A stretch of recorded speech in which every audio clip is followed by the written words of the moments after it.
দেখতে পাচ্ছি এই শ্রমিক অধ্যুষিত এলাকা গাজীপুর শহর আশুলিয়া বিভিন্ন জায়গা অস্থির হয়ে উঠছে। আমরা পরিষ্কার ভাবেই বলি, শ্রমজীবী মানুষের অধিকার আদায়ে গণ অধিকার পরিষদ লড়াই করেছে। শ্রমজীবী মানুষের অধিকার প্রতিষ্ঠিত না হওয়া পর্যন্ত গণ অধিকার পরিষদের এই লড়াই অব্যাহত থাকবে। ন্যূনতম মজুরি কিংবা জিনিসপত্রের দামের প্রতিবাদে গণ অধিকার পরিষদ, শ্রমিক অধিকার পরিষদ সবসময় রাজপথে ছিল। যখন ওই চট্টগ্রামের তাপ বিদ্যুৎ কেন্দ্রে শ্রমিকদেরকে গুলি করে পিটিয়ে মারা হয়, ন্যূনতম মজুরি বৃদ্ধির আন্দোলনে শ্রমিকদের উপরে লাঠিচার্জ করা হয়, বকেয়া বেতনের দাবিতে শ্রমিকদের আন্দোলনকে দমন করার জন্য লাঠিয়াল বাহিনী ব্যবহার করা হয়, আমরা তার পাশে দাঁড়িয়েছি। আগামীতেও শ্রমিকদের যে কোনো যৌক্তিক এবং ন্যায়সঙ্গত অধিকার আদায়ের আন্দোলন সংগ্রামে শ্রমিক অধিকার এবং আমরা অগ্রভাগে থাকবো।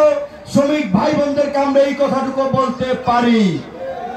একই সাথে এই যে ৪৫ থেকে ৫০ লক্ষ মানুষের কর্মসংস্থানের জায়গা এই garments sector Vietnam, Bharat, Cambodia সহ যারা বাংলাদেশের প্রতিযোগী, বিশেষ করে আমাদের পতিত স্বৈরাচার এবং তার দোসররা এই রপ্তানিমুখী খাতকে ধ্বংস করার জন্য, বাংলাদেশের অর্থনীতিকে ধ্বংস করার জন্য আমরা গোয়েন্দা সংস্থার মাধ্যমে খবর পেয়েছি হাজার হাজার কোটি টাকা ইনভেস্ট করেছে।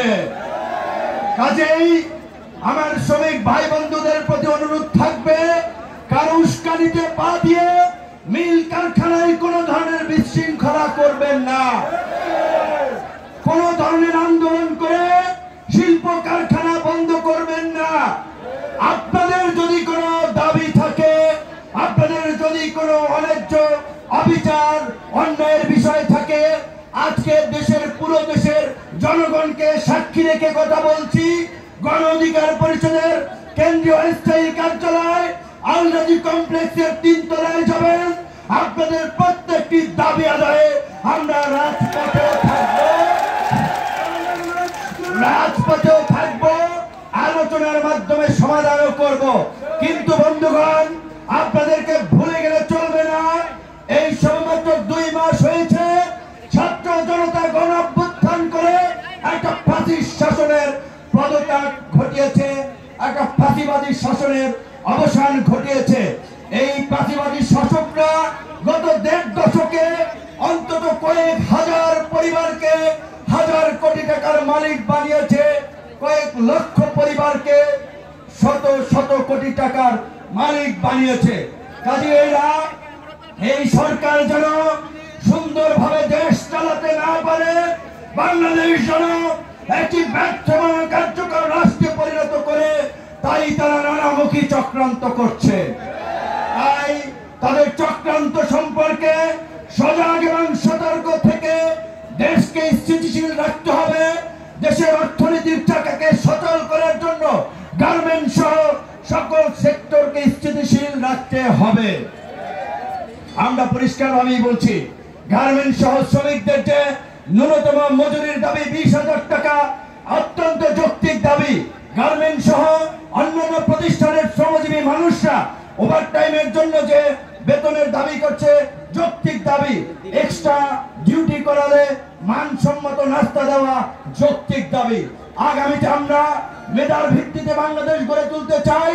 পরিকল্পিতভাবে রাষ্ট্র গঠনে আমাদেরকে কাজ করতে হবে, পরিকল্পনা নিতে হবে। আমরা মনে করি গর্ভবতী মায়েদের গর্ভবতী হওয়া থেকে শুরু করে তার মানসম্মত খাবার, সুষম খাদ্যের জন্য রাষ্ট্রকে একটা ভর্তুকি দেওয়া উচিত, যাতে মেধাবী একটা নতুন শিশুর দুনিয়াতে আগমন ঘটে। মেধাবী শিশু তৈরি হলেই আগামীর সুন্দর ভবিষ্যৎ গড়ে উঠবে। এই যে আমাদের শ্রমজীবী মানুষ চিকিৎসা পায় না, ঢাকা মেডিকেলের বারান্দায় ঘুরতে ঘুরতে জুতা স্যান্ডেল ক্ষয়, পিজিতে একটা সিট পাওয়া যায় না, বেসরকারি হসপিটালে সবাই চিকিৎসা নিতে পারে না। এই অন্তর্বর্তীকালীন সরকারকে আমরা বলবো, বাংলাদেশের ৫৩ বছরে আপনারা রাষ্ট্রকে পুনর্গঠনের যে সুযোগ পেয়েছেন, দলমত নির্বিশেষে সকলকে নিয়ে রাষ্ট্র পুনর্গঠন করুন। আজানের পরে 2 মিনিট বলে আমরা পাশে মসজিদ নামাজে দাঁড়াবো। আজানের জন্য একটু বিরতি, 2 মিনিট আজানের পরে বলে শেষ।